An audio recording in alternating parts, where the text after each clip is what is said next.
প্রথমে আল্লাহ কলম সৃষ্টি করেছেন। আউয়ালু মা খালাকাল্লাহুল কলম, কলমের নামে কোরআনে একটা সূরা আছে না? সূরার নাম হলো সূরাতু আল কলম।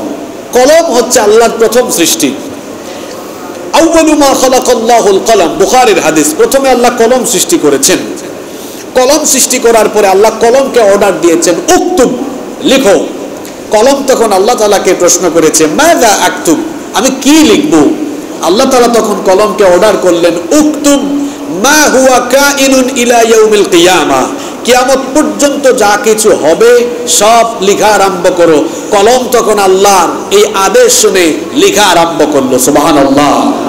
ওয়াসসালামু আলা মান লা নাবিয়্যা বা'দা। আম্মা বা'দু ফাআউযু বিল্লাহি মিনাশ শাইতানির রাজীম। বিসমিল্লাহির রাহমানির রাহিম। হামিম ওয়াল কিতাবিল মুবিন। ইন্না আনজালনাহু ফি লাইলাতিন মুবারাকাতিন ইন্না কুন্না মুনদিরিন। ফিহা ইউফরাকু কুল্লু আমরিন হাকীম। সাদাকাল্লাহুল আযীম। সকল প্রশংসা সেই মহান মালিকের জন্য, যিনি আমাদেরকে রমাদান আল করিমের মতো নেয়ামত দান করেছেন। প্রশংসা আদায় করছি সেই মহান রবের, যিনি আমাদেরকে রমাদানের তৃতীয় জুমায় সুস্থতার সাথে বাঁচিয়ে রেখে সবার আগে মসজিদে সমবেত হয়ে আলোচনায় সামিল হওয়ার তৌফিক দিয়েছেন, সুযোগ দান করেছেন। সেজন্য আমরা আমাদের হৃদয় নেংড়ানো সকল ভালোবাসা, আবেগ, অনুভূতিকে উজাড় করে দিয়ে খুশি মনে প্রাণবন্ত আওয়াজে উচ্চ কণ্ঠে কালিমাতুশ শুকর আদায় করে আমরা সকলেই পড়ছি আলহামদুলিল্লাহ। দুরুদ এবং সালাম পেশ করছি সর্বকালের, সর্বযুগের সর্বশ্রেষ্ঠ মহামানব নবিয়ুনা ওয়া সাইয়্যিদুনা ওয়া কুদওয়াতুনা মুহাম্মাদুর রাসূলুল্লাহ সাল্লাল্লাহু আলাইহি ওয়াসাল্লামের প্রতি, যাকে আল্লাহ তাআলা রহমাতাল লিল আলামিন হিসেবে এ ধরার বুকে প্রেরণ করেছেন। আল্লাহুম্মা সাল্লি ওয়া সাল্লিম ওয়া বারিক আলা নাবিয়িনা মুহাম্মদ সাল্লাল্লাহু আলাইহি ওয়াসাল্লাম। সম্মানিত মুসল্লিবৃন্দ, আমরা রমাদান আল করিমের একেবারে শেষ লগ্নে এসে উপনীত হয়েছি। আজ 18ই রমাদান। রমাদানের বেশিরভাগ দিনগুলো অতিবাহিত হয়েছে। আল্লাহ তাআলা এজন্য কোরআনুল কারীমে বলেছেন আইয়ামাম মা'দুদাত, অর্থাৎ এগুলো গণনা করা কয়েকটি দিন। দিনগুলো যেন চোখের পলকেই চলে যাবে। আসলেই তাই হলো। মনে হলো রমাদান মাত্র শুরু হলো, কিন্তু আমরা বিদায় লগ্নে চলে এসেছি, অনেকে টেরও পাই নাই। রমাদানের শেষ দশক, এটি হচ্ছে রমাদানের সবচাইতে বরকতময়, সবচাইতে গুরুত্বপূর্ণ অংশ। রমাদানের গোটা মাসটাই গুরুত্বপূর্ণ, কিন্তু রমাদানের শেষের 10 দিন আরও বেশি গুরুত্বপূর্ণ। কারণ রমাদানের সবচাইতে বড় নেয়ামত, এবং যে কারণে রমাদান মাস সম্মানিত হয়েছে সেই কারণটি রমাদানের এই শেষের দশকে আছে। যদি প্রশ্ন করা হয় যে রমাদান মাস কি কারণে সম্মানিত, তাহলে সকলেই সমস্বরে জবাব দিবে যে এটি কোরআন নাজিলের কারণেই সম্মানিত। তো কোরআন নাজিলের কারণে যে মাস সম্মানিত, সেই কোরআন নাজিলের রাত এটি কি রমজানের প্রথম দশকে আছে? রমজানের দ্বিতীয় দশকে আছে? রমাদানের শেষ 10 দিনে আছে না নাই? আছে। তাহলে যে কারণে রমাদান মাস সম্মানিত, অর্থাৎ কোরআন নাজিলের কারণে, সেই কোরআন নাজিলের রাত হচ্ছে রমাদানের এই শেষের দশকে, সুবহানাল্লাহ। এজন্য নবী করিম সাল্লাল্লাহু আলাইহি ওয়াসাল্লাম রমাদানের শেষ দশককে অত্যন্ত গুরুত্ব দিয়ে ইবাদত বন্দেগীর সাথে এই শেষের দশক কাটাতেন। কিন্তু আমাদের বেলায় চিত্র হলো তার সম্পূর্ণ ব্যতিক্রম। আমরা রমাদানের প্রথম দশকে যতটা ইবাদত বন্দেগী করি, মাঝখানের দশকে এসে আমরা ক্লান্ত হয়ে যাই, ইবাদত কিছুটা কমে যায়। এরপরে মাঝখানের দশকে ইবাদত করে আরও ক্লান্ত হয়ে যাই, শেষের দশকে আমাদের আর কোনো খবর নাই। অথচ নবীজি রমাদানের প্রথম 2 দশকের চাইতে রমাদানের শেষের দশককে গুরুত্ব দিয়েছেন সবচাইতে বেশি।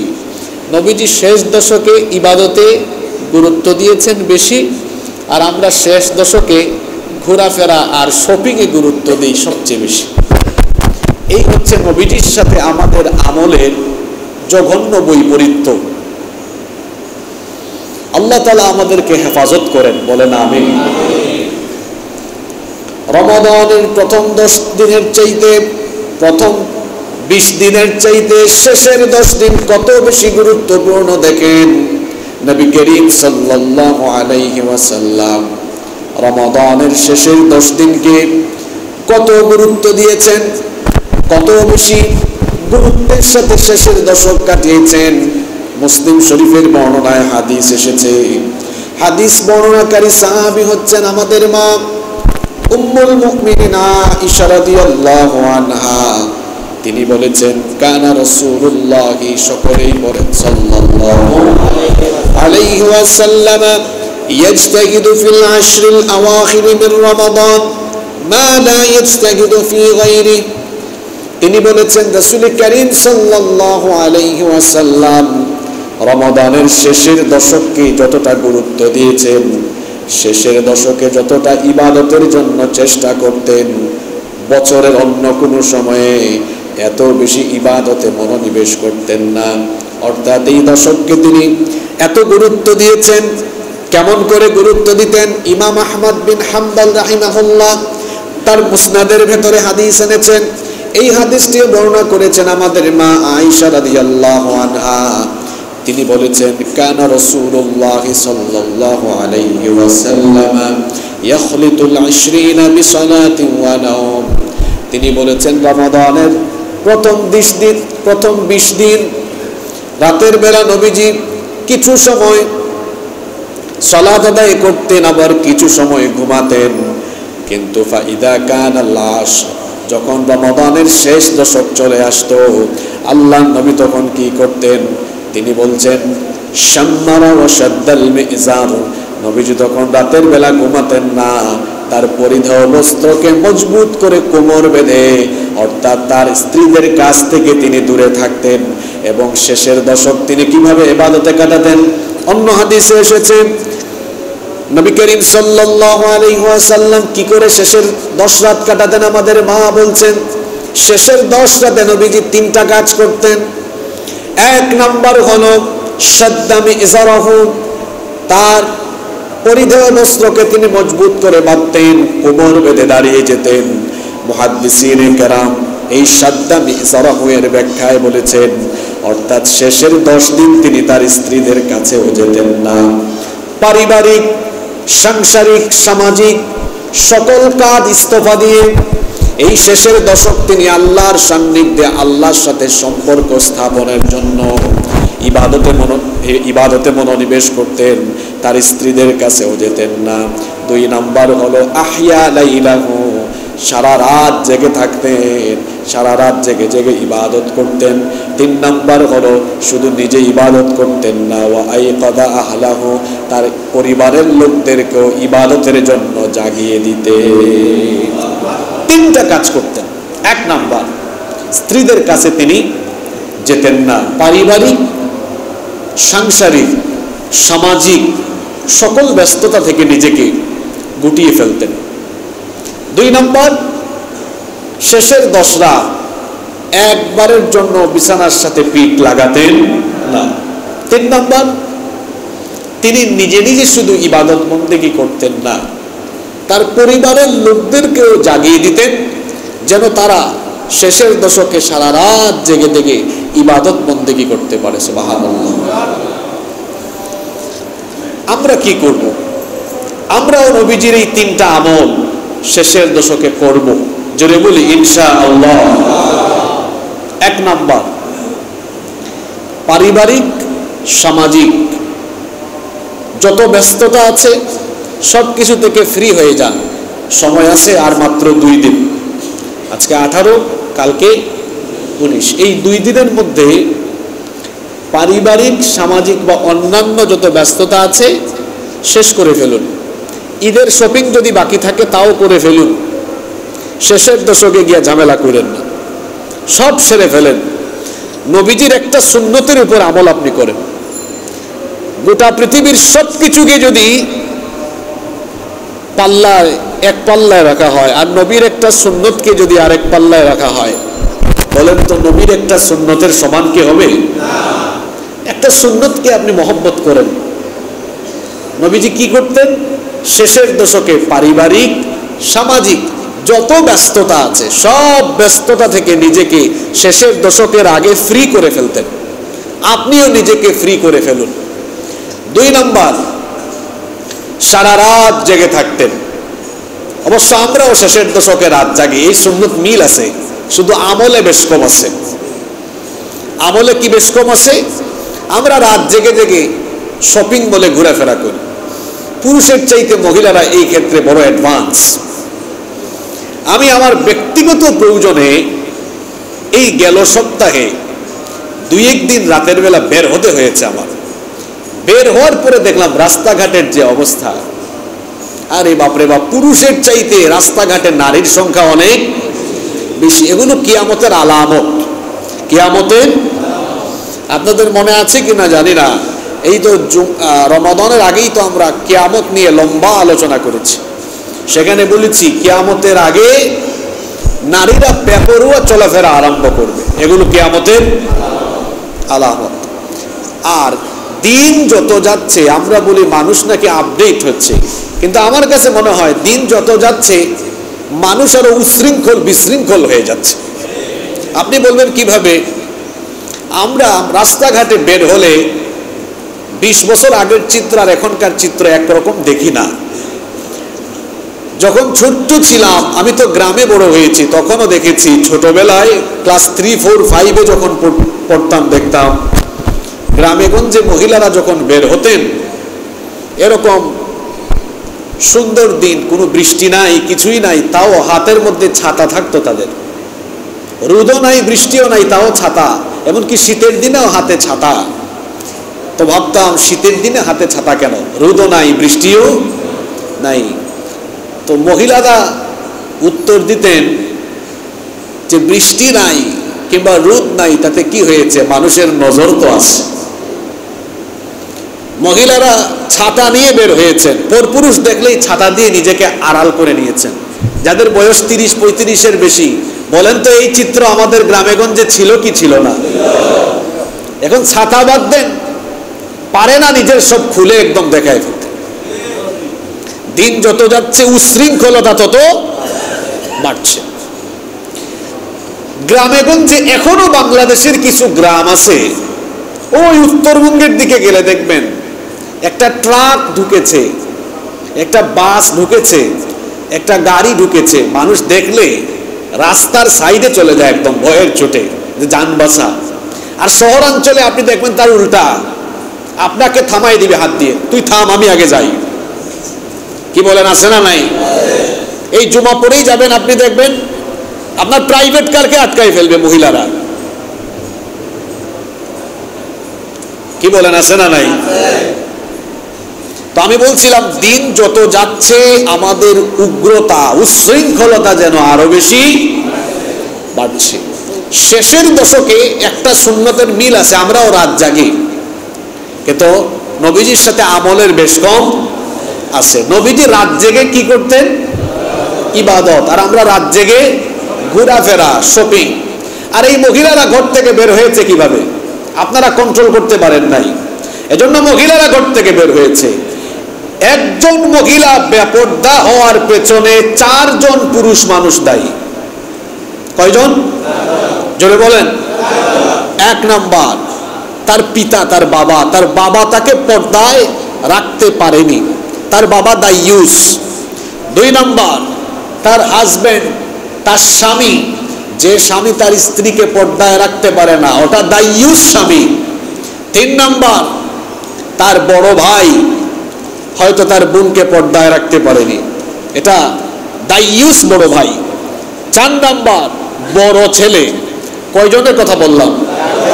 একজন নারী যদি বেপরদা হয়ে জাহান্নামে যায়, একাকী জাহান্নামে যাবে না, এই 4 জন পুরুষকে নিয়ে জামাতের সাথে যাবে। কয়জন? জোরে বলেন। আপনি দায়ুস পিতা হইয়েন না, আপনি দায়ুস হাজবেন্ড হইয়েন না, দায়ুস বড় ভাই, দায়ুস বড় ছেলে হইয়েন না। আপনার ঘরের মহিলারা যে বেপরদা হয়ে বাহিরে গিয়া পাঙ্কু পাঙ্কু করে, আপনার কি লজ্জা লাগে না? শরম লাগে না আপনার? আপনি ব্যক্তিত্বহীন, আপনি রুচিহীন পুরুষ, আপনার মধ্যে হায়া শরম থাকা দরকার। এই রমজান মাসেও আপনি আপনার ঘরের মহিলাদেরকে কন্ট্রোলে রাখতে পারেন না, আপনি এদেরকে হায়া শরম শিখাতে পারেননি, আপনি তাদেরকে দিন শিখাতে পারেননি, আপনি আপনার জীবনে ব্যর্থ। নিজেদের ঘরের মহিলাদেরকে আপনি পর্দায় রাখেন। কথাগুলো খুব কঠিন হয়েছে, সত্য কথা একটু কঠিন এবং তিতা তিতা লাগে। এই মহিলারা বের হয়ে গেল কিভাবে রাস্তাঘাটে। আহাব্বুল বিলাদি ইলাল্লাহি মাসাজিদুহা ওয়া আবগাদুল বিলাদি ইলাল্লাহি আসওয়াকুহা। নবীজি বলেছেন সবচাইতে উৎকৃষ্ট জায়গা হলো দুনিয়ায়, জোরে বলেন, পারলে মসজিদে পাঠান মহিলাদেরকে, তারাবিতে পাঠান, জুমায় পাঠান, যেখানে পাঠানো দরকার সেখানে পাঠান। আর দুনিয়ার নিকৃষ্ট জায়গা হলো, নবীজি বলেছেন বাজার। বাজারে যাবে, শপিং এ যাবে, আর পুরুষের সাথে ঠেলাঠেলি হবে না। এটা কি হতে পারে? জোরে বলেন। শেষের দশক শপিং এর সময় না, যাদের শপিং করার ইচ্ছা থাকে রমজানের আগেই সেরে ফেলবেন। যারা রমজানের আগে সারতে পারেন নাই, এখন সেরে ফেলুন। শেষের দশক আসার আগেই সেরে ফেলুন। শেষের দশক রাত জেগে জেগে ইবাদত করতেন মুহাম্মদ সাল্লাল্লাহু আলাইহি ওয়াসাল্লাম। 3 নাম্বার আমল ছিল, নবীজি একাকী আমল করতেন না। সুবহানাল্লাহ। গিয়ে পরিবারকে ডাকাডাকি আরম্ভ করতেন। নবীজি তার মেয়েকে ডাকতেন, তার বিবিদেরকে ডাকতেন, উঠো উঠো, বরকতের সময় চলে যাচ্ছে, এটা নেয়ামতের সময়, ঘুমায়া থেকো না, জাগো, জাগ্রত হও। রাত জেগে পরিবারের সবাই আগ্রহ, উৎসাহ, উদ্দীপনার সাথে শেষের দশক কাটিয়েছেন। সুবহানাল্লাহ। নবীজি কয়টা কাজ করেছেন? জোরে বলেন। 1 নাম্বার পারিবারিক সামাজিক কাজে ব্যস্ত ছিলেন, সব ব্যস্ততা থেকে ফ্রি। 2 নাম্বার নবীজি সারা রাত জেগে ইবাদত করতেন। 3 নাম্বার পরিবারকেও জাগিয়ে দিতেন। এই 3টি সুন্নতের উপরে আমরা আমল করতে পারবো তো? আল্লাহ আমাদেরকে তৌফিক দান করেন। সম্মানিত মুসল্লিবৃন্দ, এবার প্রশ্ন হচ্ছে, রমাদানের শেষ দশক রাতের বেলা বিছানায় পিঠ লাগাতেন না, পরিবার নিয়ে নবীজি এত ইবাদত বন্দেগী করেছেন কেন? এর কারণ কি? কারণ রমাদানের সবচেয়ে বড় নিয়ামত, যে কারণে রমাদান সম্মানিত, সেই কুরআন নাজিলের রাত আছে এই রমাদানের শেষ দশকে। সুবহানাল্লাহ। আর যে রাতে কোরআন নাজিল হয়েছে ওই রাতকে কোরআনে বলা হয়েছে লাইলাতুল, জোরে বলেন, লাইলাতুল কদর, কদরের রাত। ওই কদরের রাত রমাদানের প্রথম 10 দিনেও নাই, মাঝখানের 10 দিনেও আছে। কোথায়? শেষের 10 দিনে। আর এই কদরের রাত কি অন্যান্য রাতের মতো সাধারণ রাত না, অন্যান্য রাতের চাইতে কদরের রাতের আলাদা 7টি শ্রেষ্ঠত্ব রয়েছে। বছরের অন্যান্য রাতের তুলনায় কদরের রাতের 7টি আলাদা বৈশিষ্ট্য রয়েছে। নাম্বার 1 নাম্বার হচ্ছে এই রাতটি বছরের অন্যান্য রাতের মতো সাধারণ রাত নয়, বরং এই রাত হচ্ছে মহাগ্রন্থ কোরআনুল কারীম নাজিলের রাত। এজন্য রব্বুল আলামিন সূরাতু আল কদরের প্রথম আয়াতে বললেন, ইন্না আনজালনাহু ফি লাইলাতিল কদর, নিশ্চয়ই আমি এটাকে অর্থাৎ এই কোরআনকে কদরের রাতে নাজিল করেছি। এখন আমাদের একটা প্রশ্ন চলে আসে, কোরআন তো আমরা জানি নাজিল হয়েছে 23 বছরে, কিন্তু আল্লাহ বলেছেন নিশ্চয়ই আমি কোরআন নাজিল করেছি কদরের রাতে। তাহলে কোরআন কি সম্পূর্ণ কদরের রাতে নাজিল হয়েছে নাকি 23 বছরে নাজিল হয়েছে? যদি কদরের রাতে নাজিল হয় তাহলে 23 বছরে যে নাজিল হলো, 23 বছর লাগলো নাজিল হতে, এটা কি কোরআনের আয়াতের সাথে বৈপরীত্য আছে কিনা? যেমন কিছু হাদিস স্টাডি করলে আপনি দেখবেন, এবং ঐতিহাসিক অনেক তথ্য আছে। কোরআন মক্কায় নাজিল হওয়া আরম্ভ হয়ে হেরা গুহা থেকে শুরু হয়ে একেবারে 23 বছর পর্যন্ত কোরআন নাজিলের ধারাবাহিকতা অব্যাহত ছিল। আর আল্লাহ কোরআনে বলেছেন নিশ্চয়ই কোরআন আমি নাজিল করেছি কদরের রাতে। তাহলে ব্যাখ্যাটা কি? মুফাসসিরিনে কেরামের ব্যাখ্যায় বলেছেন কোরআন সংরক্ষিত আছে লাউহে মাহফুজে, বাল হুয়া কুরআনুম মাজিদ ফি লাউহিম মাহফুজ। এটা সুরক্ষিত ফলকে সংরক্ষিত। মুফাসসিরিনে কেরাম বলেছেন কদরের রাতে আল্লাহ তাআলা লাউহে মাহফুজ থেকে গোটা কোরআন, নিচের আসমান অর্থাৎ দুনিয়ার আসমানে গোটা কোরআন একসাথেই নাজিল করেছেন। সুবহানাল্লাহ। এরপরে নিচের আসমান বা দুনিয়ার আসমান থেকে এই কোরআন ধাপে ধাপে ধাপে ধাপে যখন যে আয়াত বা যে সূরা নাজিল করা দরকার, পরিস্থিতি এবং প্রয়োজনের প্রেক্ষিতে ধাপে ধাপে এই কোরআন দুনিয়ার আসমান থেকে নবীজির কাছে জিবরিল আমিন 23 বছরে নিয়ে এসেছেন। সুবহানাল্লাহ। তাহলে ব্যাখ্যাটা ক্লিয়ার হয়ে গেল না? তাহলে আমরা বলতে পারি কোরআন নাজিলের স্টার্টিং, সূচনা হয়েছিল যে রাত থেকে, সেই রাতের নাম হলো লাইলাতুল কদর। বছরের অন্যান্য রাতের তুলনায় এই রাতের শ্রেষ্ঠত্বের কথা বলছিলাম। 1 নাম্বার, এই রাতে আল্লাহ কোরআন নাজিলের সূচনা করেছেন। 2 নাম্বার, এই রাত আর অন্যান্য রাত একরকম নয়। এই রাতের বিশেষ মর্যাদা আছে। এই একটি রাতের মর্যাদা এত বেশি, আল্লাহ তাআলা সূরা কদরের মধ্যে বলেছেন লাইলাতুল কদরি খায়রুম মিন আলফি শাহর। 1000 মাসের চাইতেও এই কদরের রাত উত্তম। ক্যালকুলেটরে হিসাব করলে দেখবেন 1000 মাস সমান হলো 83 বছর 4 মাস। আমরা তো অনেকে 83 বছর হায়াতও পাই না। 83 বছর 4 মাস একটানা কোনো বান্দা যদি আল্লাহর ইবাদত করে, 83 বছর 4 মাস ইবাদত বন্দেগী করে আল্লাহর তরফ থেকে যে সওয়াব পাওয়া যায়, শুধুমাত্র কদরের রাত যদি কেউ কাজে লাগাতে পারে তাহলে ওই বান্দাও 83 বছর 4 মাসের সমান সওয়াব পেয়ে যায়। আমাদের নবীর আগে পৃথিবীতে যত নবী এসেছেন প্রায় সকল নবী লম্বা লম্বা হায়াত পেয়েছেন। আদম নবী তো হায়াত পেয়েছেন 1000 বছর। নূহ আলাইহিস সালাম শুধু দাওয়াতি কাজ করেছেন 950 বছর। কোন কোন নবী হায়াত পেয়েছেন 100 বছর, 120 বছর, 150 বছর, এরও অধিক পেয়েছেন। উম্মত লম্বা লম্বা হায়াত পেয়েছেন, কিন্তু আমাদের নবী হায়াত পেয়েছেন কম। নবীর উম্মত হায়াত পায় কম। আমাদের নবী হায়াত পেয়েছেন মাত্র 63 বছর, আমাদেরও হায়াত আমরা পাই কম। একদিন নবীজি সাহাবীদের সামনে বনি ইসরাইলের এক নেককার ব্যক্তির কাহিনী উল্লেখ করছেন। নবীজি বললেন, আমার সাহাবীরা শোনো, বনি ইসরাইলের এমন একজন নেককার ব্যক্তি ছিল, একদিন 2 দিন নয়, একটানা 1000 মাস রাতের বেলা দাঁড়িয়ে দাঁড়িয়ে আল্লাহর বান্দা একটানা 1000 মাসের রাতের বেলা দাঁড়িয়ে দাঁড়িয়ে তাহাজ্জুদ আদায় করেছে। এটা কি সোজা কথা? 1 রাত 2 রাত না, কয় হাজার মাস? জোরে বলেন। বনি ইসরাইলের এক ব্যক্তি একটানা 1000 মাস রাতের বেলা দাঁড়িয়ে দাঁড়িয়ে সারা রাত তাহাজ্জুদ আদায় করেছেন। দিনের বেলা রেস্ট করে নাই। সকাল বেলা আবার বের হয়েছে আল্লাহর রাস্তায় জিহাদে। সারা দিন জিহাদ ফি সাবিলিল্লাহর কাজে ব্যস্ত ছিল। এই রকম করে একটানা 1000 মাস ইবাদত বন্দেগীর মাধ্যমে আল্লাহর ওই বান্দা আল্লাহর নৈকট্যশীল বান্দায় পরিগণিত হয়েছিল।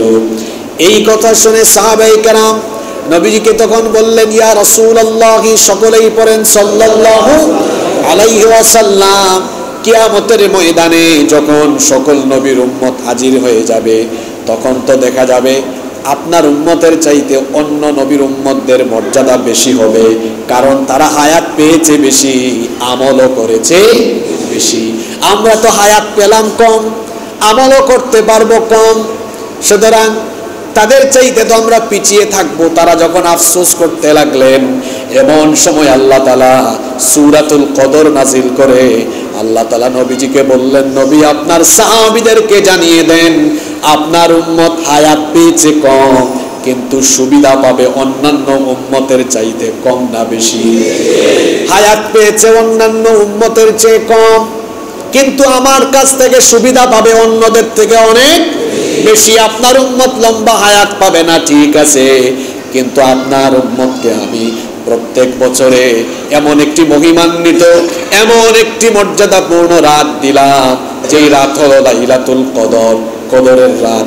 এই একটি রাতকে যদি আপনার উম্মত কাজে লাগাতে পারে, তাহলে বনি ইসরাইলের ওই নেককার বান্দা 1000 মাস ইবাদত করে যে সওয়াব পেয়েছে, আপনার উম্মত মাত্র এক রাতে তার সমান সওয়াব পেয়ে যাবে।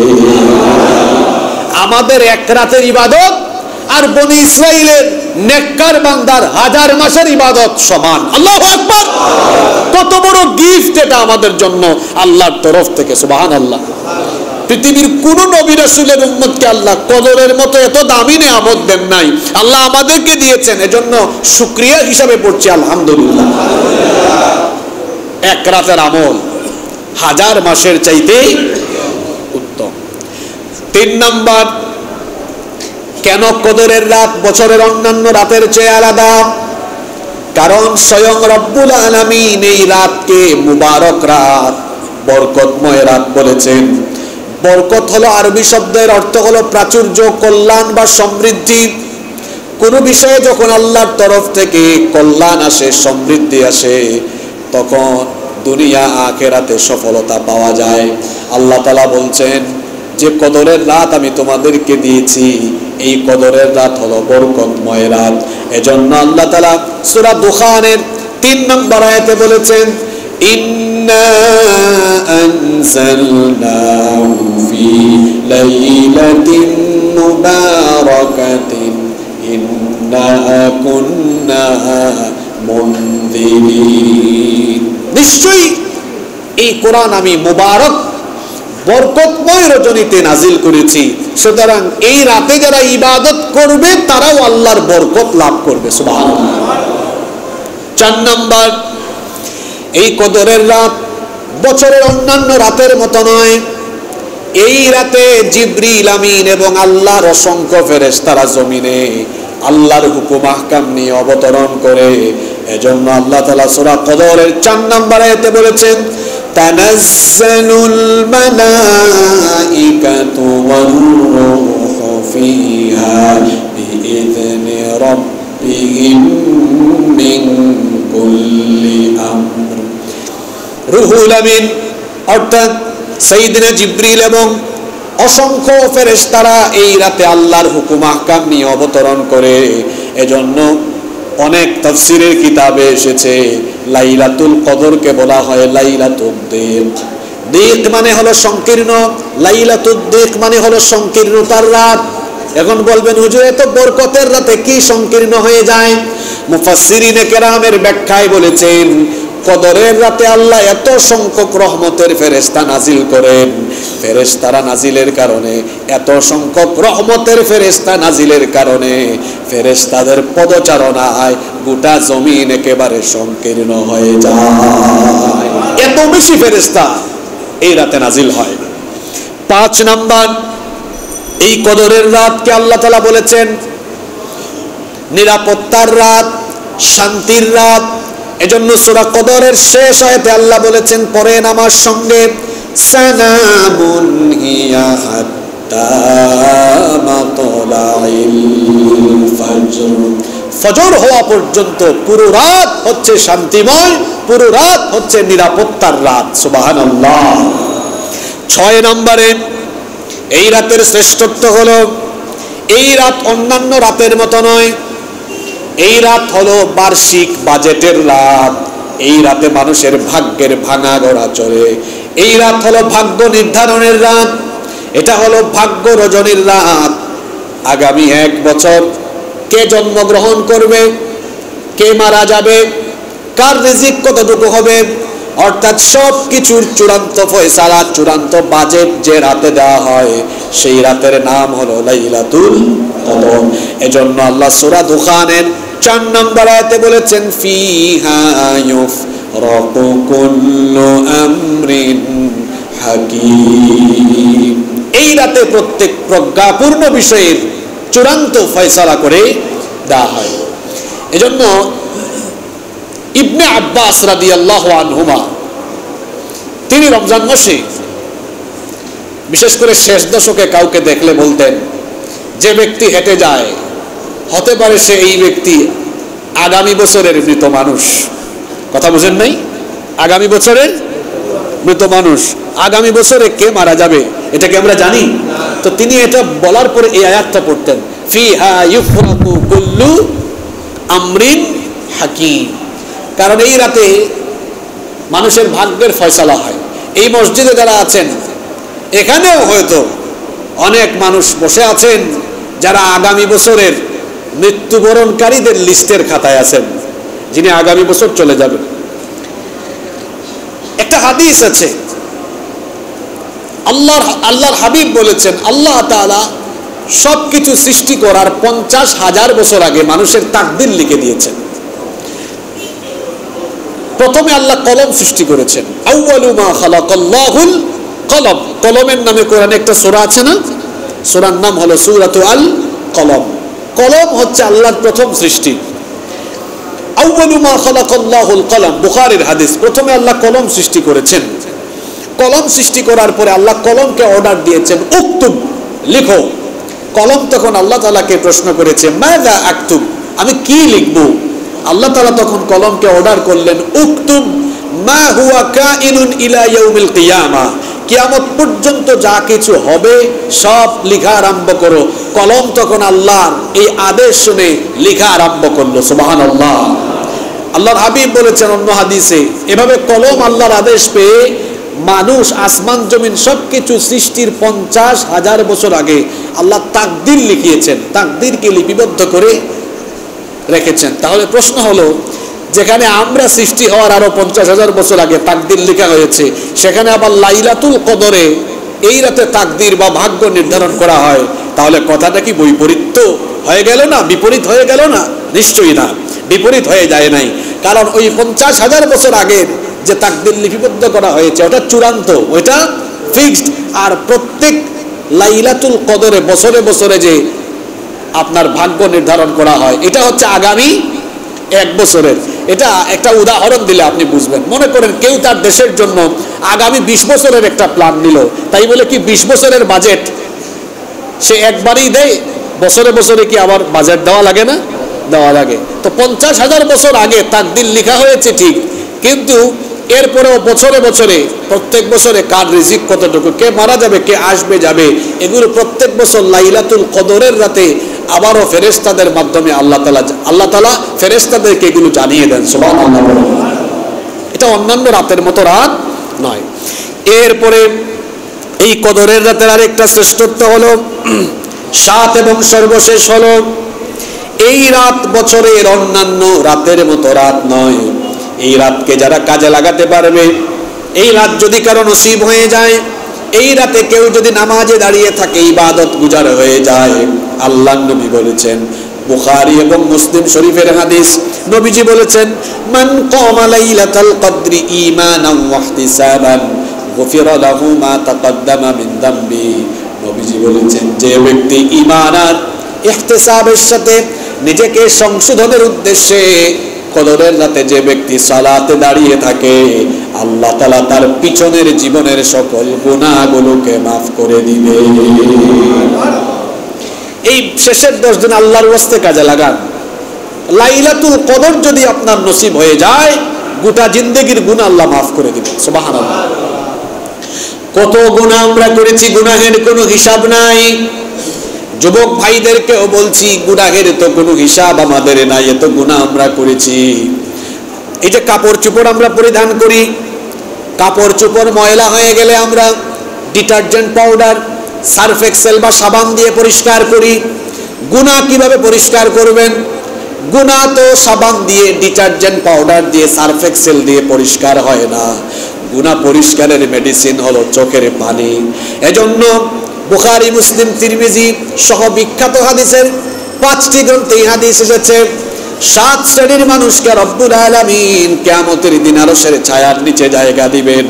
এর মধ্যে 1 শ্রেণীর মানুষ হলো সেই ব্যক্তি, ওয়া রাজুলুন যাকারাল্লাহু খালিয়ান ফাফাদাত আইনা, সেই ব্যক্তি যিনি একাকী নীরবে নিভৃতে আল্লাহর ভয়ে, আল্লাহর জাহান্নামের আযাবের ভয়ে চোখের পানি ফেলেন।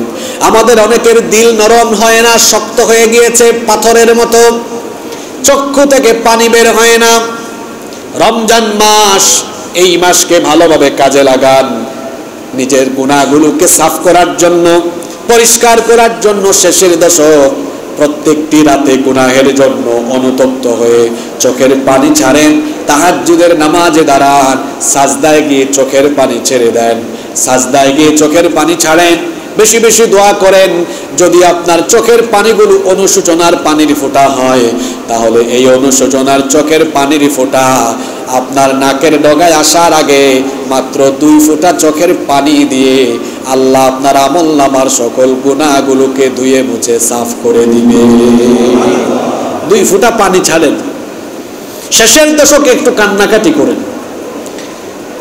রাত জেগে ইবাদতে দাঁড়ান। লাইলাতুল কদর কোন রাত এটা আপনি জানেন না, কদর তালাশ করে করে কদর যদি নসিব হয়ে যায়, নবীজি বলেছেন এই রাতে যে নামাজে দাঁড়িয়ে থাকে, আল্লাহর কাছে যে ব্যক্তি ক্ষমা চায়, মাফ চায়, কদরের রাতে কেউ যদি ভালোভাবে আল্লাহর কাছে মাফ চাইতে পারে, আল্লাহ তার অতীতের সব গুনাহগুলো মাফ করে দিবেন। সুবহানাল্লাহ। কদরের রাতের মোট এই 7টি শ্রেষ্ঠত্ব বললাম, যে কদরের রাত খোঁজার জন্য, অনুসন্ধান করার জন্য নবীজি শেষের 10 রাত ঘুমাতেন না। সম্মানিত মুসল্লিবৃন্দ, এই কদরের রাত অনুসন্ধান করতে গিয়ে নবীজি শেষের 10 দিন কাজে লাগালেন। আর আমরা এখন বাংলাদেশে কদরের রাতকে ফিক্সড বানিয়ে ফেলেছি। সেটা 26তম দিবাগত রাত, অর্থাৎ 27তম রাত হয়। 26তম দিন গিয়ে যে রাত আসে, এটা 27তম রাত হয় না। তো আমরা ওই রাতকে বানিয়েছি লাইলাতুল কদর বা কদরের রাত। সম্মানিত মুসল্লিবৃন্দ, কদরের রাত কোন রাত, এ বিষয়ে অনেক মতভেদ রয়েছে। কদরের রাত কোন রাত, এ বিষয়ে যতগুলো মত এসেছে, সেই মতের মধ্যেই একটা মত হলো এটা 27তম রাত হতে পারে। কিন্তু এটাই একমাত্র মত নয়। আমি বলেছি যতগুলো মতামত আছে তার মধ্য থেকে এটাও একটা অভিমত, কিন্তু আরো অনেক অভিমত আছে। যেমন নবীজি বলেছেন, ইন্নী উরিতু লাইলাতুল কদর, আমাকে লাইলাতুল কদর দেখানো হয়েছে, মানে জানিয়ে দেওয়া হয়েছে। কোন রাত লাইলাতুল কদর সেটা আমাকে জানানো হয়েছে। ওয়া ইন্নী নুসিতুহা আও উনসাইতুহা, এরপরে আমি তা ভুলে গেলাম বা আমাকে ভুলিয়ে দেওয়া হলো। শোনেন, এই হাদিসটা ভালো করে শুনেন। আপনাদের মনে মনে অনেক সময় প্রশ্ন আসতে পারে, নবীজি এত কিছু জানায় গেলেন, কদরের রাত কোনটা এটা একটু ফিক্সড করে জানায় যেতে পারলেন না? তাহলে তো আমাদের কষ্ট একটু কম হইতো। নবীজি আপনাকে উত্তর দিচ্ছেন, আমাকে প্রথমে কদরের রাত সম্পর্কে জানানো হয়েছিল। কোন রাত কদরের রাত আমাকে বলা হয়েছে, জানিয়ে দেওয়া হয়েছে। এরপরে আমাকে আবার তা ভুলিয়ে দেওয়া হয়েছে। ফালতাবিসুহা ফিল আশরিল আওয়াখির মিন কুল্লি উইত্র, সুতরাং কেউ যদি এই রাত খুঁজতে চায়, আমাকে শুধু এতটুকু বলা হয়েছে এটা শেষের দশকের বেজুর রাতগুলোতেই রয়েছে। নবীজির অসংখ্য সাহাবীরা স্বপ্নে দেখলেন রমজানের শেষ 7 দিনের, শেষের 7 দিনে লাইলাতুল কদর রয়েছে। এই স্বপ্ন দেখে নবীজি বললেন, যেহেতু তোমরা এতগুলো মানুষ স্বপ্ন দেখেছো শেষের দশকের 7 দিনে, শেষ 7 দিনে লাইলাতুল কদর, তাহলে তোমরা জেনে রাখো শেষ 7 দিনেই তা রয়েছে। সুতরাং শেষ 7 দিনকে তোমরা বেশি গুরুত্ব দাও। অন্য হাদিসে এসেছে, নবীজি বলেছেন, তাহাররু লাইলাতুল কদরি ফিল উইত্রি মিনাল আশরিল আওয়াখির মির রমাদান, তোমরা রমাদানের শেষের দশকের বেজুর রাতগুলোতে লাইলাতুল কদর তালাশ করো। এখন বেজুর রাত কি? 5টা আছে, 21, 23, 25, 27, 29। এখন আমরা 21-এও নাই, 23-এও নাই, 25-এও নাই, 27-এ কম বেশি, 29-এও। লাইলাতুল কদর কোন রাত, এটা কি ফিক্সড করে দেওয়া হয়েছে? জোরে বলতে হবে, ফিক্সড করে দেওয়া হয়েছে? ফিক্সড করে দেওয়া হয় নাই, বলা হয়েছে এটা শেষের দশকে আছে, এবং আরেকটু স্পষ্ট করে বলা হয়েছে এটা শেষের দশকের বেজুর রাতগুলোতেই আছে। সুতরাং আপনি বেজুর রাতগুলোকে কাজে লাগাবেন। কয়টা রাত? বেজুর কয়টা রাত আছে? 5টা রাত আছে। আপনি বিয়ে করার আগেও তো কয়েক রাত ঘুমাইতে পারেন নাই আনন্দের ঠেলায়। আবার কত রাত জেগে থেকেছেন ব্যবসায়িক কাজে, কত কাজে রাত জাগছেন। আপনি কি আপনার জীবনের গুনাহ মাফ করানোর জন্য শেষের দশকের 5টা বেজুর রাত জেগে থেকে ইবাদত করতে পারবেন না? জোরে বলেন, পারবেন না? ইনশাআল্লাহ অবশ্যই আমরা পারব। লাইলাতুল কদরকে গোপন রাখা হয়েছে কেন? আল্লাহ তাআলা তো চাইলে জানিয়ে দিতে পারতেন। গুরুত্বপূর্ণ কিছু জিনিস আল্লাহ গোপন রেখেছেন, যেমন মৃত্যু। কার মৃত্যু কোন সময় আমরা কি জানি? কেন আল্লাহ মৃত্যুর কথা গোপন রেখেছেন? মৃত্যুর কথা যদি মানুষ জানতো তাহলে মরার আগের দিন পর্যন্ত গুনাহ করত, আর আগের দিন তওবা করে একদম সুফি সাহেব হয়ে যেত। আল্লাহ মৃত্যুর কথা গোপন রেখেছেন এই জন্য যাতে করে মৃত্যুর কথা স্মরণ করে মানুষ মৃত্যু পরবর্তী জীবনের জন্য নিজেকে প্রস্তুত করতে পারে। লাইলাতুল কদর আল্লাহ গোপন রেখেছেন কেন? যদি আল্লাহ ফাঁস করে দিতেন যে এটাই হলো কদরের রাত, তাহলে মুসলমানরা যেটা করত বাদ বাকি 28 বা 29টা রাত তার খবরও থাকতো না। কদরের রাতে সব আইসা ইবাদতে শামিল হয়ে যাইতো, ভাবতো আজকেই সব মাফ করায় নিব। কদরের রাত আল্লাহ এজন্য গোপন রেখেছেন যাতে করে এই একটি রাত তালাশ করতে গিয়ে আমরা শেষের 10 দিন ইবাদত বন্দেগী করে করে আমরা নেকির পাল্লা ভারী করতে পারি। কিয়ামতের দিন এই নেকির দরকার লাগবে, এটা আমাদের প্রতি আল্লাহর বিশেষ দয়া। গোপন রাখার কারণে আমরা বেশি ইবাদত করছি, বেশি নেকি হচ্ছে। এই নেকিগুলো কিয়ামতের দিন আমাদের জান্নাতে যাওয়ার মাধ্যম হয়ে যাবে ইনশাআল্লাহ। তাহলে আমাদের লাভ হইল না লস হইল? লাভ না লস? ঘুরে ফিরে আমাদেরই লাভ। তো কদরের রাত কোন রাত এটা ফিক্সড করা নয়, তবে কিছু হাদিস এসেছে যে হাদিসগুলো একত্রিত করলে কদরের রাত কোন রাত এ ব্যাপারে 7টা আলামত পাওয়া যায়। কয়টা আলামত? কদরের রাতের 7টা আলামত আছে, যে আলামতগুলোর মাধ্যমে কদরের রাত বোঝা যায়।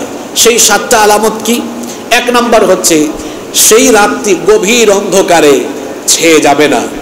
রাতটি গভীর অন্ধকারে ছেয়ে যাবে না। 2 নাম্বার, সেই রাতের ওয়েদার আবহাওয়া হবে নাতিশীতোষ্ণ, না গরম না শীত, এরকম একটা ওয়েদার বিরাজমান থাকবে। 3 নাম্বার হচ্ছে সেই রাতে মৃদুমন্দ বাতাস প্রবাহিত হতে থাকবে, অর্থাৎ এমন একটা বাতাস প্রবাহিত হবে যেই বাতাসটা গায়ে লাগলে পরে প্রশান্তি ফিল করা যাবে।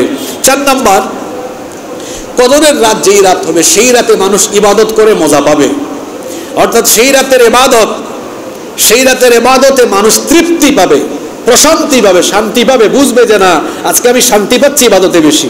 5 নাম্বার হলো কোনো হাদিসে এসেছে যে হয়তো কোনো ইমানদার ব্যক্তিকে আল্লাহ তার স্বপ্নেও জানিয়ে দিতে পারেন। মুমিনের স্বপ্নও কিন্তু নবুয়তের 46 ভাগের 1 ভাগ।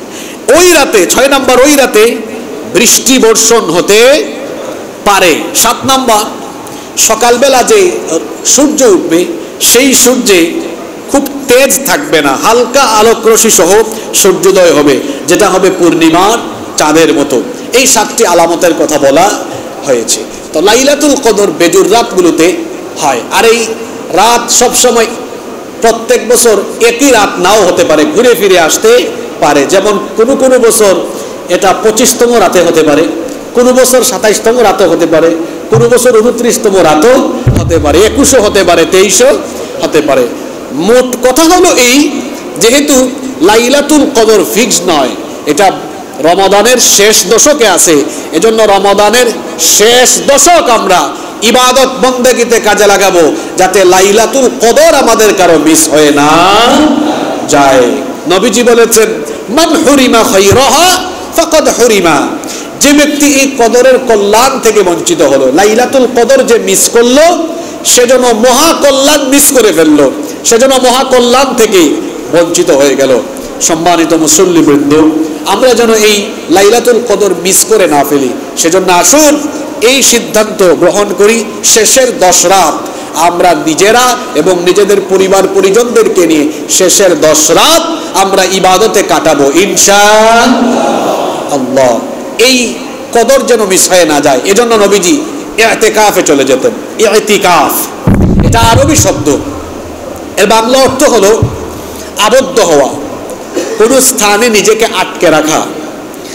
ইসলামী শরীয়তের পরিভাষায় নির্দিষ্ট উদ্দেশ্যে, নির্দিষ্ট সময়ে, নির্দিষ্ট জায়গায় কেবলমাত্র আল্লাহর সন্তুষ্টির উদ্দেশ্যে অবস্থান করাকেই ইতিকাফ বলা হয়। নবী করিম সাল্লাল্লাহু আলাইহি ওয়াসাল্লাম রমাদানের শেষ দশকে ইতিকাফ করতেন। এটা ছিল তার সারা জীবনের আমল, এটা ছিল নবীজির আমল। নবীজি ইন্তেকালের আগের বছর অজরবশত কোনো কারণে ইতিকাফ করতে পারেন নাই। এজন্য ইন্তেকালের বছর, যে বছর দুনিয়া থেকে চলে যান, সে বছর 10 দিন না, সেই বছর তিনি 20 দিন ইতিকাফ করেছিলেন। যেমন শুনেন, হাদিসে এসেছে, আম্মা জান আয়েশা রাদিয়াল্লাহু আনহা এই হাদিস বর্ণনা করেছেন। তিনি বলছেন, আন্নান নাবিয়্যা, সবাই বলেন সাল্লাল্লাহু আলাইহি ওয়াসাল্লাম, কানা ইয়াতাকিফুল আশরাল আওয়াখির মিন রমাদান। নবী করিম সাল্লাল্লাহু আলাইহি ওয়াসাল্লাম রমাদানের শেষ দশকে ইতিকাফ করতেন। ফালাম্মা কানা আমুল মুকবিল ফিহি ইতাকাফা 20 ইয়াওমা, যে বছর তার ইন্তেকাল হয় ওই বছর তিনি 20 দিন ইতিকাফ করেছেন। সব সময় করতেন 10 দিন, যে বছর ওফাত হয়েছে সে বছর করেছেন কয় দিন? কারণ আগের বছর অজরের কারণে আগের বছরের ইতিকাফ মিস হয়েছিল, এজন্য তিনি কাজা সহ মোট 20 দিন ইতিকাফ করেছিলেন। সুম্মা আতাকাফা আজওয়াজুহু মিন বাদি, নবীজির ওফাতের পরে নবীজির বিবিরাও ইতিকাফ করেছেন। তাহলে এই হাদিস থেকে বোঝা গেল নারীরা, মহিলারাও ইতিকাফ করতে পারবে, কারণ নবীজির ওফাতের পরে নবীজির বিবিরাও ইতিকাফ করেছেন। এখন পুরুষ মানুষের মতো কি নারীরাও ইতিকাফ করবে? অর্থাৎ পুরুষ মানুষরা মসজিদে এসে ইতিকাফ করে, আর ইতিকাফ তো মসজিদের সাথে রিলেটেড। আল্লাহ কোরআনে বলেছেন, ওয়া আনতুম আকিফুনা ফিল মাসাজিদ, আল্লাহ ইতিকাফকে মসজিদের সাথে সম্বন্ধযুক্ত করে দিয়েছেন। তো পুরুষ মানুষ যেভাবে এসে শেষ দশক মসজিদে ইতিকাফ করে কাটায়, নারীরাও কি সেভাবে শেষ দশক মসজিদে এসে ইতিকাফ করবে? এ ব্যাপারে ফুকাহায়ে কেরামের দুটি অভিমত পাওয়া যায়। আরাবিয়ান স্কলাররা বলেন, মিডল ইস্টের যত উলামায়ে কেরাম আছেন তারা বলেন যে নারীরাও মসজিদে এসে ইতিকাফ করবে, কারণ ইতিকাফটা মসজিদের সাথে রিলেটেড। আর তারা এই ফতোয়া দিয়েছেন তাদের দেশের পরিবেশকে লক্ষ্য করে।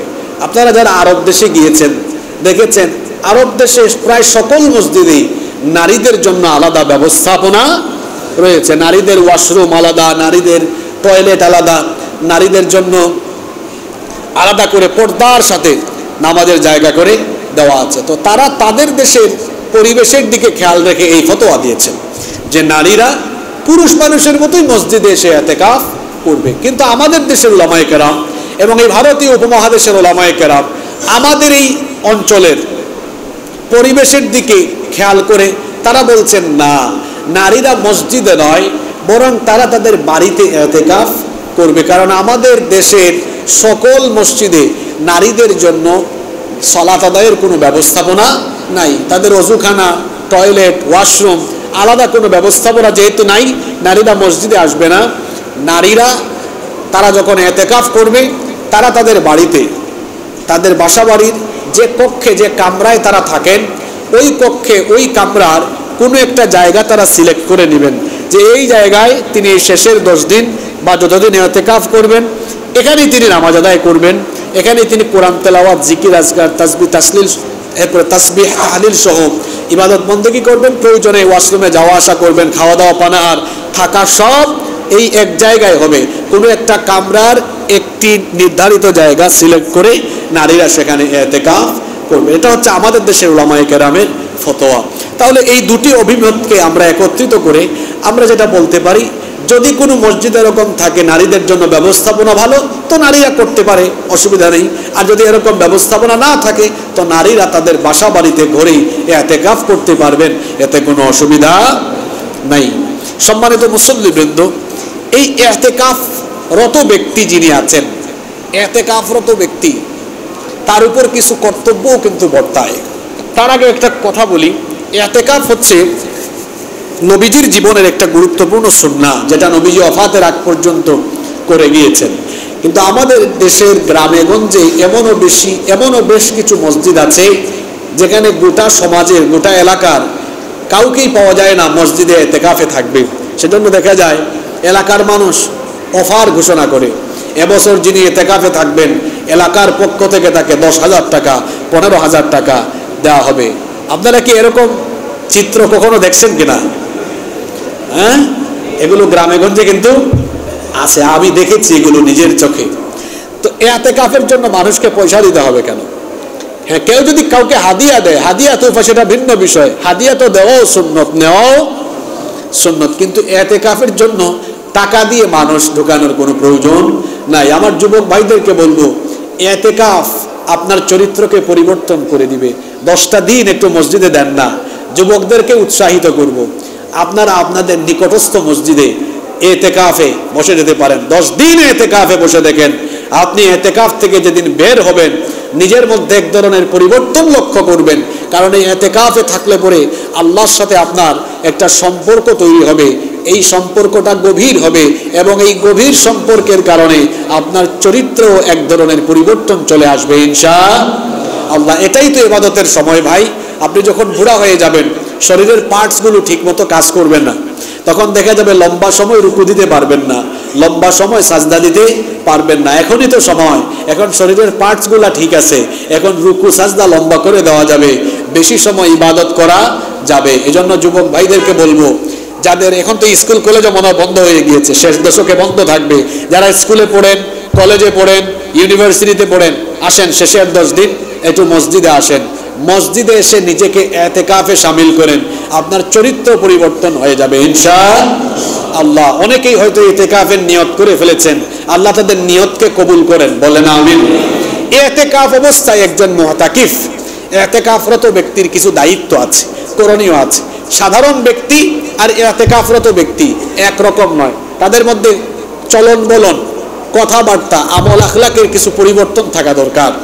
দেখা যায় ইতিকাফে ঢোকার পরে অনেকেই আছেন, মোবাইল ফোন তো একটা আছেই, এখন মোবাইল নিয়ে ঢুকি, তারপরে মসজিদের ফ্যান ছাইড়া দিয়া, অনেকের বাসা বাড়িতে ইলেকট্রিসিটি আছে কিন্তু বাসা বাড়িতে আপনার ওই আইপিএস নাই, মসজিদে তো আইপিএসও আছে, ফ্যান ছাইড়া দিয়া তারপরে বালিশ মাথায় দেওয়া চিত হয়ে শুয়ে থেকে ফোন কারে লাগায়া 2 ঘন্টা 3 ঘন্টা ইতিকাফে থেকে কথা বলে। এইরকম ইতিকাফকারীও আমাদের বাংলাদেশে নাই, কি বলেন আপনারা? এমবি শেষ হয়, তারপর বন্ধুকে ফোন দেয়, বন্ধু আবার এমবি শেষ, ইতিকাফে আসি, সময় তো কাটে না, তাড়াতাড়ি কয়েক জিবি ঢুকায় দাও। তারপরে সারাদিন ফেসবুক চালায়। আবার অনেকে তো আছে, এখন তো সব আপডেট, আরে বাপরে বাপ, বাড়ি থেকে বের হয়েছে, হালকা পাতলা কিছু কাপড় চোপড় ব্যাগে ঢুকিয়েছে, একটা সেলফি তুলে দোয়া করবেন, ইতিকাফে চলে যাচ্ছে। মসজিদে আসার পরে আরেকটা সেলফি, মসজিদে হাজির হলাম ইতিকাফের জন্য, সবার দোয়া চাই, তসবিহ হাতে নিয়ে টুপি মাথায় দিয়ে ছবি আরেকটা, ইতিকাফে আসি, দোয়া করবেন। তারপরে আবার পোস্ট দিবে, ইতিকাফে আসি, সব সময় ফোনে পাবেন না, জরুরি প্রয়োজন হলে আপনারা হোয়াটসঅ্যাপে মেসেজ দিয়ে রাখবেন। দেখছেন কারবার, কি বলেন? এরকম আছে না নাই? এটা ইতিকাফের নামে তামাশা। আবার কিছুক্ষণ পর পর বউকে ফোন দেয়, কি গো খাইছো, আজকে আমার জন্য কি রান্না করে পাঠাবা, রান্নার খবরও দেয়। আবার ব্যবসায়ীদের তো মাঝে মাঝে মাথায় হাত দেয় আর বলে, কিরে ব্যবসার কি অবস্থা, ব্যবসার খবর, বউয়ের খবর, ঘরের খবর, সব খবরাখবরই ঠিক মতো নিচ্ছে। এটা কি ইতিকাফের হক আদায় হলো? আবার ইতিকাফে আছে, সামনের কাতারে তো বসে 5 ওয়াক্ত নামাজে যত মানুষ আসে হাত টাত মিলায়, ভাই দোয়া করবেন, ইতিকাফে আছে, মানে সবাইকে জানায় দিচ্ছে আমি ইতিকাফে আছি। তো এটা জানানোর কি দরকার? আপনি ইতিকাফে আছেন, প্রয়োজন ছাড়া এত কথাবার্তা কারোর সাথে বলার দরকার নাই। মসজিদের এই কোণা থেকে ওই কোণায় হাঁটাহাঁটি করার এত বেশি প্রয়োজন নাই। হ্যাঁ, মাঝে মাঝে খারাপ লাগতেছে, একটু হাঁটতে পারেন, কোনো অসুবিধা নাই, কিন্তু একই জায়গায় অবস্থান করে আপনি 5 ওয়াক্ত আজান হলে, নামাজের সময় হলে নামাজ আদায় করুন, এক নামাজ শেষ হলে আরেক নামাজের জন্য অপেক্ষা করুন, কোরআন তেলাওয়াত, তাসবিহ, তাহলিল, জিকির, আজকার করে ইতিকাফের হক আদায় করে, ইতিকাফ করে আপনি যদি বের হতে পারেন, যেদিন আপনি ইতিকাফ করে বের হবেন, একটা নবজাতক শিশু জন্ম নিলে তার যেমন গুনাহ থাকে না, ইতিকাফ করে বাড়ি যাওয়ার দিন আপনার আমলনামায়ও কোনো গুনাহ থাকবে না। এজন্য আমরা ইতিকাফ হক আদায় করে করব। আল্লাহ তৌফিক দান করেন, বলেন আমিন। আর মোবাইলের এই যন্ত্রাংশ এটা ফেলে আসতে পারলে ভালো। আচ্ছা বলেন তো, এমন যদি হয় সরকার যদি জানিয়ে দেন আগামী 20 দিন দেশে অনিবার্য কারণে নেটওয়ার্ক থাকবে না, সবাই মেনে নিবে না তখন? তা আপনি মনে করেন 10 দিন নেটওয়ার্কই নাই, আমি পৃথিবীর বাহিরে, এরকম 10 দিন থাকেন না, দেখবেন মোবাইল থেকে দূরে থাকতে পারলে ইবাদতে আরো বেশি মজা লাগবে ইনশাআল্লাহ। আর যারা পৃথিবীতে সফল হয়েছেন দেখবেন এরা মোবাইলে সময় দেওয়ার এত সময় তাদের নাই। আমি অনেক বড় বড় ব্যবসায়ীকে দেখেছি যারা 1000 কোটি টাকার মালিক, এরা বাটন ফোন চালায়, আবার স্মার্টফোন আছে, ফেসবুক আইডি, ফেসবুক আইডি চালানোর আমার টাইম নাই। কারণ বিজনেস মিটিং করতে করতে আর তার ব্যবসা বাণিজ্যে সময় দিতে দিতে তার এই ফেসবুক বা মোবাইলে সময় দেওয়ার এত সময় তার কাছে নাই। তা আমরা যদি সময়গুলোকে প্রপারলি ইউজ করতে পারি আমাদের জীবন আরো বেশি সমৃদ্ধ হবে ইনশাআল্লাহ। সম্মানিত মুসল্লিবৃন্দ, আলোচনার শেষ পর্যায়ে আমি 2-3 মিনিটে এবার এই শেষ দশকের জন্য, রমজানের শেষ 10 দিন 10টি আমলের কথা বলে আজকের আলোচনা শেষ করবো ইনশাআল্লাহ। এই শেষের 10 দিন নবীজি গুরুত্ব দিয়েছেন কম না বেশি? আমরা গুরুত্ব দিব কম না বেশি? এই 10 দিনে আমরা 10টা আমল করব। 1 নাম্বার, নবীজির সুন্নতের প্রতি মহব্বত দেখিয়ে আমরা শেষের 10 রাত জাগবো ইনশাআল্লাহ, শপিং এর উদ্দেশ্যে না ইবাদতের উদ্দেশ্যে। 2 নাম্বার, আমরা সকল ঝামেলা থেকে, সকল প্রকার ব্যস্ততা থেকে নিজেকে ফ্রি করে ফেলবো। 3 নাম্বার, আমরা এই শেষের দশকে আমাদের পরিবারকেও ইবাদতে উদ্বুদ্ধ করব। আমাদের ঘরে যে 10-12 বছরের ছেলে মেয়েরা আছে এদেরকেও জাগায় দেব, যাতে ছোটবেলা থেকে এই সংস্কৃতিতে তারা অভ্যস্ত হয় যে রমজানের শেষ 10 দিন 10 রাত ঘুমানোর রাত না, এগুলো ইবাদতের রাত। 4 নাম্বার হলো কিয়ামুল লাইল আদায় করবেন। আমাদের ফজুমিয়া কন্ট্রাক্টর জামে মসজিদে প্রতি বছরের মতো এই বছরও শেষের দশকে কিয়ামুল লাইল অনুষ্ঠিত হবে ইনশাআল্লাহ।